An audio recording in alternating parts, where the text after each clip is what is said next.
Welcome everyone. Today I am going to talk about XML external entities, that is XXE. But before we go to focus on the topic, I would like to discuss about one of the key attributes of cyber risk assessment, and that is called vulnerability. So, what is vulnerability? Vulnerability is the quality of being easily hurt or attacked. It is the state of being open to injury. In information system, security vulnerability is a weakness which can be exploited by threat actor, such as an attacker, to perform unauthorized actions with the information system. So, what is the root cause of the vulnerability? Mistakes happens, even in the process of building and coding technologies. What's left behind from these mistakes is commonly referred to as a bug. While bugs aren't inherently harmful, many can be taken advantage of by nefarious actors. These are known as vulnerabilities. A security vulnerability is a weakness, flaw, or error found in a security system that has the potential to be leveraged by a threat agent in order to compromise a secure network. Web applications have vulnerabilities, and XXE is one of the topmost vulnerabilities among others. Before going to inside this, we are going to discuss about the technology that are being used behind the scenes and its weakness which is exploited by hackers. XML is used to exchange data between systems. For instance, when we subscribe to an RSS feed, our client software consumes XML document containing the news and display them in a feed. Another example is SOAP, which uses XML to exchange data in web service. Here are some basics of XML. XML stands for Extensible Markup Language. It defines how a document should be structured for data exchange. The following is an example of XML document. The main purpose of this language is to describing data, carry data between two nodes. Due to its uses, it became a standard for exchanges structured data in textual format. Entities help to reduce the entry of repetitive information and also allow for easier editing. XML entities provide a way to present data within an XML document. Think of it as a variable holding our data, which we can reference in many places. They are defined inside a DTD. The syntax is given inside the slide. Sometimes, when exchange XML documents, developer need to enforce data elements, attributes, and value types, etc. This can be done using document type definition. This will come handy when exploiting XXE.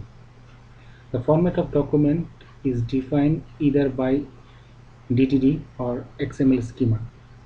A XML document is well formed if document adheres to XML syntax and specification. XML document is valid if document adheres to DTD or XML schema. The DTD defines the structure and legal element and attributes of an XML document. With the DTD, independent group of people can agree on a standard DTD for interchanging data. For example, an XML document mentioned here can optionally include a DTD as given in the example. For an application to manipulate XML documents, it uses an XML parser, which converts the text representation sent over the network into an XML document object model ready to be consumed by the application. Now we are going back to our main topic, XXE, which is the attack mechanism may involve a payload or container that delivers the exploit to the target. An XML external entity attack is a type of attack against an application that processes XML input. This attack occurs when XML input containing a reference into an external entity is processed by a weakly configured XML parser. XML parser validates if XML document adheres to this type definition before it processes that document. We can use two types of definition: an XML schema definition or a document type definition. XXC vulnerabilities occur in document type definitions. Entities are used to define shortcuts to special characters. Entities can be declared internal or external, but intruders use entities defined inside DTD in XML. They use some syntax or keyword like system to send malicious code. There are two ways for identifying XXC. If an input XML parameter is reflecting back in response, parser showing error messages.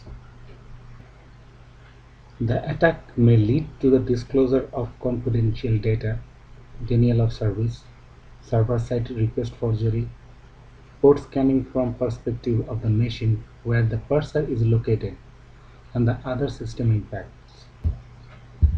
Here is given a classical example of DOS attack. Sometimes the server blocks external and parameter entities. Therefore, we cannot read internal files or perform SSRF, etc. However, we can achieve a denial of service. In fact, we can leverage XML entities to push the parser to load a large number of entities.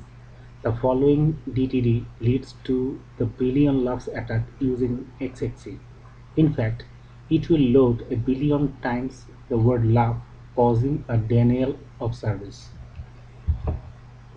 When parser get instruction to run LOL is which is consist of a bunch of LOL8, and the LOL8 are going to consist of a bunch of LOL7 and the 6 and the 4 and all the way up. When it is all said and done, we should have set a document that is less than 1 kilobyte in size, and we are going to make this parser or this XML processor on our web application have to crunch through approximately 3 gigabytes of memory to crunch through this entire document. So in effect, it is like denial of service attack, and it is completely asymmetric attack. We send a little file and ask to crunch through like 3 gigabytes of memory. This is just one example. So now who is affected? Lots of apps use XML. Lots of formats rely on XML. Lots of configuration files for apps use XML. Lots of protocols rely on XML. Some use it without even knowing it. In conclusion, we can take these actions to mitigate XXC attacks. A lot of parser libraries added the option to disable XXC. A lot of parsers library disabled XXC by default. Disable DTD processing, server-side validation, source code analysis, dynamic application security testing, and put web application firewall. Thank you all for watching this video.